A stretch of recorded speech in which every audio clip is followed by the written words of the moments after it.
Hi everyone, welcome back to Governance This Week. On February 6, a devastating earthquake hit southern Turkey and northern Syria, killing tens of thousands of people. We've all seen the heartbreaking images of the searchers among the rubble and about the many bodies and few people being found alive. We discuss this disaster and what it means for Turkey and Syria with Sema Merve IS, who is a migration specialist from Turkey, who is passionate about protecting and strengthening the resilience of displaced populations around the world. And she's also a policy leader fellow at the School of Transnational Governance in this very moment. Merve, thank you for being with us today. Thank you for having me, Roland, and giving me this opportunity to spread the word about the impact of this disaster. In fact, Merve, we really appreciate you joining us in this difficult moment in time for your country. And in fact, the first question would be, what was your first reaction as this crisis, this earthquake hit, the south of your country and Syria? So as a person from Turkey, but also as someone who professionally works with displaced populations. What was your reaction? My first reaction is I'm deeply saddened by the loss of many lives and what the survivors have been going through right now, actually, in Turkey and Syria. I mean, I admit that we can't prevent a natural disaster from happening, but we could have prevented the scale of the destruction caused by this natural disaster by having strict building standards, meeting earthquake construction codes, disaster preparedness, and comprehensive disaster management plans. And this is the worst disaster of the century in this region, first called by the Turkish president. And this is the worst in the modern history of Turkey, Turkey's most powerful earthquake since 1939. But there is more indeed, Roland. The World Health Organization also described this earthquake as this century's worst natural disaster in the European region. Mm-hmm. So, in the only first week, the death toll had already passed 38,000 people, unfortunately, and counting, with more than 100,000 people injured. Yeah. I mean, 100,000 people survived, but with possible amputations and severe injuries, and also, acute mental health disorders. More than 60,000 buildings collapsed, and more than 5 million people are expected to be homeless. Again, according to the World Health Organization, this disaster may affect 23 million people, including 1.4 children who are already needed assistance due to the ongoing conflict in Syria. So at the moment, this is what we know so far about the impact of this disaster of the European region in this century. Yeah. Merve, you painted quite a grim picture and gave a very good idea of the scale of this disaster. You said there are some questions about the preparedness, in this crisis. Of course, what is done, and that cannot be changed. But what do you think should happen next? What is the government's response like? What is happening now to deal with the consequences at the moment? Yeah. Let me clarify first the emergency response. I mean, what is happening on the ground? I mean, the scale is destruction is literally enormous. So the government of Turkey immediately issued level 4 alarm, which called the immediate international assistance and cooperation. They also declared 3-month state of emergency in the affected area. Unfortunately, I mean, the prevention efforts or the coordinated responses to disaster could have saved more lives because the immediate emergency response by the national disaster management authorities have failed, which was too slow within the golden window, we call it, the first 72 hours. And by the time we are having this conversation, many people are still under the rubble in Turkey and Syria, waiting to be rescued in freezing cold and minus degrees. So, what is happening right now? Like, lacking effective coordination caused a slow speed of search and rescue efforts and chaos in the region, basically. And the survivors also have been left without temporary shelters, or accessing their basic needs was a challenge. I mean, beyond this magnitude of the earthquakes, I would say poor policies for disaster preparedness and prevention, and also lacking comprehensive disaster management plan were the main challenges. Just last week by economists, it was described the biggest cause of death was not the natural disaster, but corruption in construction industry and poor building standards in general. And another devastating part, if you ask my opinion, in 1999, maybe you already checked about it, there was this destructive earthquake happened in Turkey, which left a mark and a long-term lesson for the necessity for disaster preparedness and policy making, because country sits on two major geological fault lines. But I mean, after this disaster, the government pledged to enact stricter construction regulations and introduce an earthquake tax to improve the preparedness. But after 24 years later, the death tolls in just week just suggest this lesson. I mean, the lessons were not learned, because the death tolls in just a week already doubled the total numbers. So coming back to your question, actually, I just wanted to, come up with this background to describe what needs to happen next. Still, the priority is to save lives and ensure survivors are safe and accessing their basic needs. Next phase will be the recovery plans, for sure. They need to be adapted to the certain conditions. And here, international assistance and cooperation plays an important role for the region. Last but not least, this lesson, should be learned, and policy reforms must be developed for mitigating the impact of possible future disaster. Yeah. No, very well said, Merve. Definitely a crisis that much must be learned from, also to honor those who have lost their lives in this disaster. We said before, you are actually a migration specialist. You are working with displaced populations worldwide in different roles. And of course, this earthquake hit a region which is on the border between southern Turkey and northern Syria, which which is a region which is already devastated by more than a decade of civil war. Loads of refugees in this area, also of course on the Turkish side of the border. What impact does this disaster have on the already precarious situation of migrants?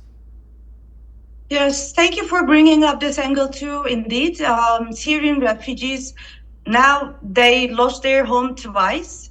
First in Syria, now in Turkey. Imagine yourself a displaced person, and you can't go back to your country for 12 years, and suddenly you lost your home in the new country where you have a temporary protection. So the affected region in Turkey part hosts the majority of the number of Syrian refugees in Turkey. And to note that here, Turkey hosts the world's largest refugee population, and Syrians still constitutes world's largest displaced population with 6.8 million people. And out of 6.8 million Syrian displaced people, Turkey hosts 3.7. Sorry for that. Turkey hosts 3.7 million. Almost half of them. They're living in Turkey under the temporary protection regulation right now.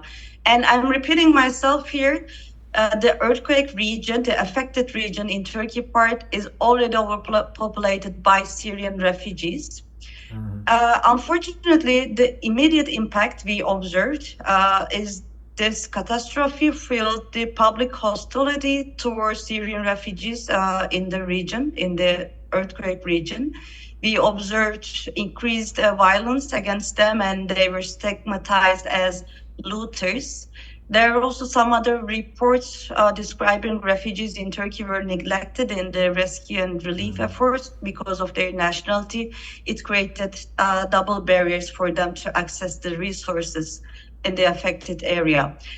If you ask me the Syria part, the earthquake also heavily impacted the northwestern Syria, as you already mentioned. But adding to the ongoing humanitarian crisis, with over 4 million people in Syria still relying on humanitarian aid there. So the earthquake has brought further challenges to a country already destroyed by a 12-year civil war and economic collapse. Maybe I can also conclude the answer for this question. Last week, UN Relief Chief has said the conditions in Syria right now heartbreaking, and he officially admitted they failed people in Syria, and as the international help didn't arrive on time, and international community abandoned Syrians with this devastating earthquake all alone. So in both sides, millions of survivors are homeless now. I mean, the international actors, like, accordingly should monitor the regions and mobilize their economic and human or other resources accordingly, I believe. Yeah, it's in a very critical situation indeed, which will definitely ask for require a concerted and increased effort internationally. Talking about other countries and talking about the recent EU summit, government leaders of European Union countries met in Brussels, and migration was a big topic during this summit. And there was a lot of tough language on migration, and not only from right-wing hardliners, but also from previously more moderate voices. People calling for example, a fence around Europe, something that caused quite a stir. So my question to you is actually, how do you think that this discussion will evolve, also in light of what has just happened in Turkey and Syria? Yeah, it's an important question, to just unpack. So what, sounds better to me than the fences or walls in policymaking, sharing the responsibility for protection of displaced people or affected communities.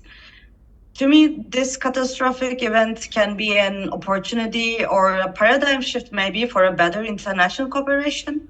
So there is this statistics from UNHCR. Today, 74% of refugees are hosted by low and middle income or developing countries, you name it.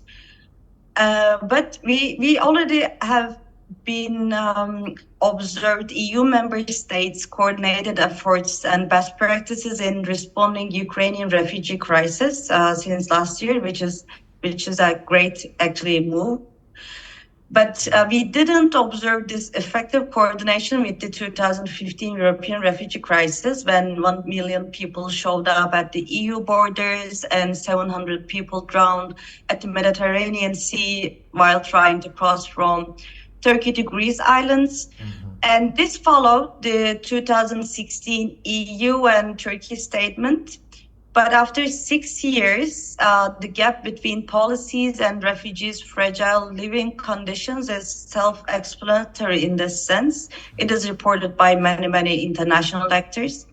So with this statement, actually, the EU implemented the containment policy and externalization of borders already. So let me come back to your concept of fence or walls now.